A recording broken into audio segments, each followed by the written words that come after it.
आज के कार्यक्रम की शुरुआत करना चाहते हैं। कार्यक्रम की रूपरेखा पूर्व से तैयार है। छोटे छोटे बच्चों ने आज के कार्यक्रम में अपनी प्रतिभा से जान फूंक दिया है। जब उनके शब्दों का, क्लिष्ट शब्दों का उच्चारण उनके मुख से सुनेंगे, आपको लगेगा कहीं न कहीं गहकांति में वातावरण अच्छे गुरुओं के संसर्ग से उन्हें प्राप्त हुआ है। आज वे अपने इस महफिल को यादगार बनाने के लिए, आपका आशीर्वाद लूटने के लिए थोड़ी देर के बाद हमारे बीच में आएंगे और शिरकत करेंगे।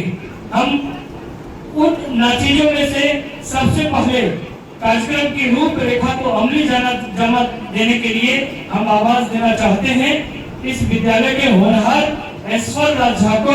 इसके पहले की कार्यक्रम शुरुआत हो, हम अपने मुख्य अतिथि महोदय से आज के कार्यक्रम की शुरुआत करने की इजाजत चाहते हैं।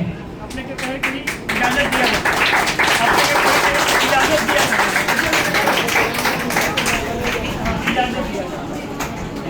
दिया जाता है।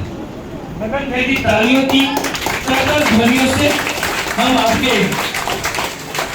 आशीर्वचन का स्वागत करते हैं और अपने विद्यालय के नन्हे से बालक को ऐश्वर्य राज झा आइए और कार्यक्रम का आगाज कीजिए। इनके सम्मान में और इनके उत्साह वर्धन में बच्चे ताली बजाएंगे।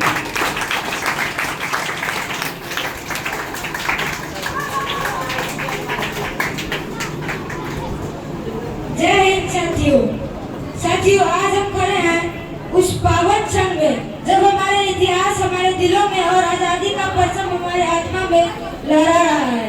यह दिन सिर्फ कैलेंडर की तारीख नहीं, यह गौरव गाथा है जब भारत माँ के लालों ने अपने प्राणों की आहुति देकर इस वतन की माटी को अमर कर दिया। और आज इस पवित्र धरा पर चिल्ड्रंस हैप्पी होम सीतामढ़ी के मंच से जब हम मिलकर उस बलिदान की गूंज को, उस वीरता की ललकार को और उस आजादी के जज्बे को फिर से जीवन करने जा रहे हैं।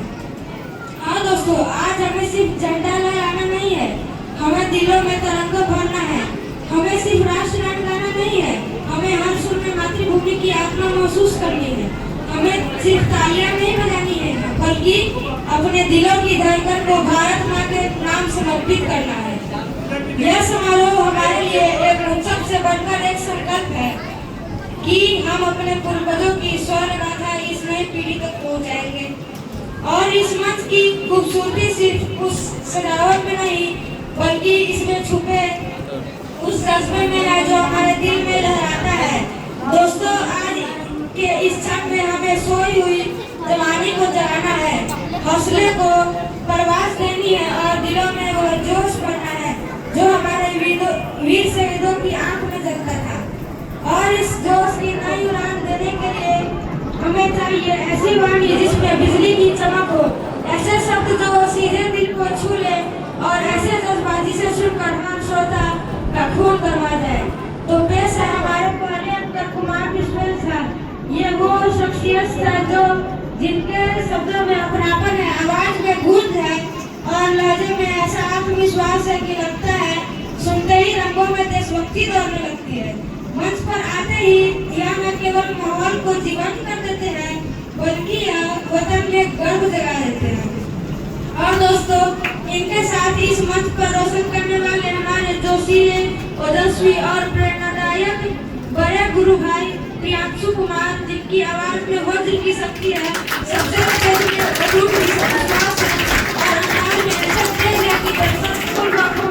खड़े होकर भारत माता की जय के नारे लगाने लगते हैं। यह सिर्फ एंकर नहीं, यह बल्कि महफिल के दिल की धड़कन है।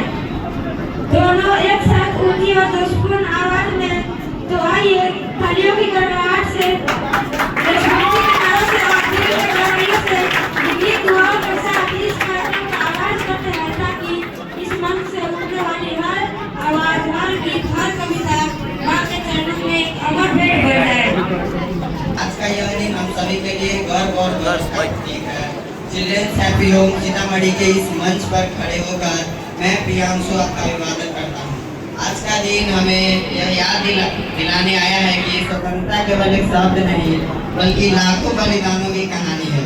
जब हम 15 अगस्त के तिरंगे को हवा में लहराते देखते हैं, तो यह केवल कपड़ा का टुकड़ा नहीं, बल्कि हमारे वीरों की खून पसीने और त्याग का प्रतीक होता है। माननीय प्राचार्य जी, आप जैसे राष्ट्र सेवा का आज यहाँ आगमन हम सब के लिए सौभाग्य की बात है। आपके विचार और अनुभव हमारे लिए प्रेरणा का स्रोत है। मंच की ओर से आपका हार्दिक अभिनंदन और हम आशा करते हैं कि आपकी उपस्थिति से यह समारोह और भी सार्थक बनेगा। भाषण प्रतियोगिता प्रतिभागी का आमंत्रण अब मैं मंच पर आमंत्रित करना चाहूँगा हमारे विद्यालय के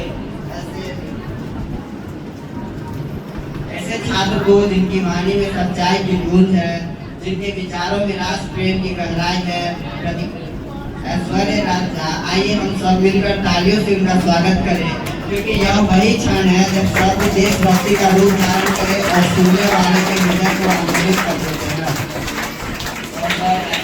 महोदय, प्रचार महोदय, आचार्यगण एवं मम प्रिय भ्रातरो भगिनीच, भारतवर्ष मम मातृभूमि सर्वे भारतवासिनः मम भ्रातरः स्वसारस्य मातृभूमि प्राणोभ्योऽपि प्रियतरा। अस्या समृद्ध विविध संस्कृतौ च अहं गर्वमनुभवामि। अस्या अहं सुयोग्य अधिकारी भवितुं प्रयतिष्ये। सर्वो गुरुजनानाम् अहम् अभिवादयिष्ये। तेषां कल्याणं समृद्धौ च मम शुभं निहित्स्याति। जय हिंद, जय भारत। सभी को यह साथ दिलाया कि आज़ादी की असली कीमत समझना और सुरक्षित रखना हम सब की जिम्मेदारी है।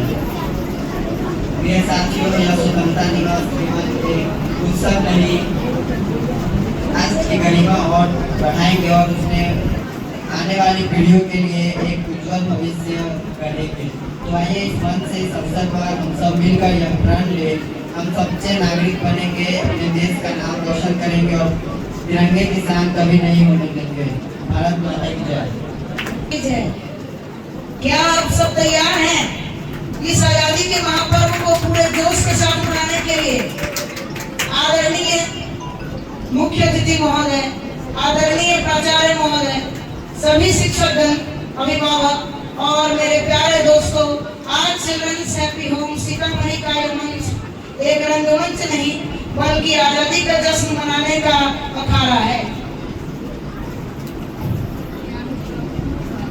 मैं कुमार विश्वेश झा आपका आज का एंकर लेके आया हूँ उत्साह, जोश, गर्व से भरी हुई यह यात्रा। सबसे पहले हम सब मिलकर तालियों से स्वागत करें अपने मुख्य अतिथि का, जो न केवल इस समारोह की शोभा बढ़ा रहे हैं बल्कि हमारे प्रेरणा के जीवन स्रोत है। महोदय, आपकी उपस्थिति से यह मंच और भी रोशन हो गया है। आपके विचार हमें राष्ट्र निर्माण की दिशा में मार्गदर्शन करेंगे। भाषण प्रतियोगिता ऐसे वक्ता को बुलाने का जिनकी आवाज सुनकर दिल में सीधे देशभक्ति का ज्वार उठता है। दोस्तों, मिलिए कक्षा पंचम के विधान कुमार से, जो अपने शब्दों से अपनी आजादी के सच्चे मायने जोरदार तालियों और भारत माता की जय के नारों के साथ।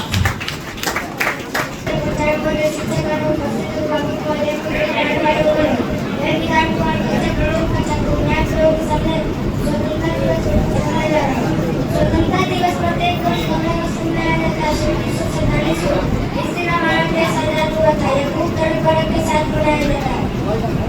यह प्रत्येक जगह का आदर कर मनाया जाता है। राष्ट्र को मनाया जाता है, नेशनल गाया जाता है। कई दिनों में भारत के प्रधानमंत्री राष्ट्रध्वज फहराते हैं। वे राष्ट्र के संबोधित करते हैं। प्रत्येक प्राचार्य अपने विद्यालय में राष्ट्रध्वज फहराते हैं। इस सबसे पहले भाषण किया जाता है। विद्यार्थी कार्यक्रम प्रस्तुत करते हैं। स्कूल में बच्चों के बीच मिठाइयाँ बांटी जाती है। राष्ट्र अपने सभी महान स्वतंत्रता सेनानी को याद करता है। संसद नमन को अभिनंदन। भारत माता को जय जय भारत। प्रतिभागी ने बहुत अच्छा भाषण दिया है।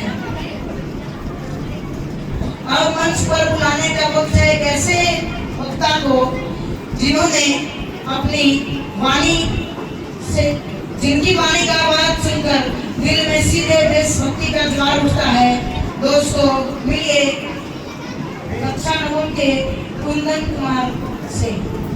मेरे प्यारे दोस्तों, मैं आप लोगों को डॉक्टर राजेंद्र प्रसाद के बारे में कुछ बताना चाहता हूँ। भारत के महान सपूत डॉक्टर भीमराव अम्बेडकर, उनका 14 अप्रैल 1891 के मध्य प्रदेश के मऊ छावनी में हुआ था। इनके पिता सेना में एक छोटे से कर्मचारी थे। अधिकार के जल को अवध कर प्रकाश करना सुनिश्चित था। इसी कवि ने सची का ऊपर तो आग लगा तो परम तो स्वाधीन रहेगा, तूफानों का मंदिर बनाकर क्या सूरज प्राधीन रहेगा। दलित, शोषित, वंचित एवं सभ्य समाजों से कटे लोगों के उत्पीड़न मुक्ति के कारण बाबा साहेब भीमराव अम्बेडकर टेकुत मन कराए थे।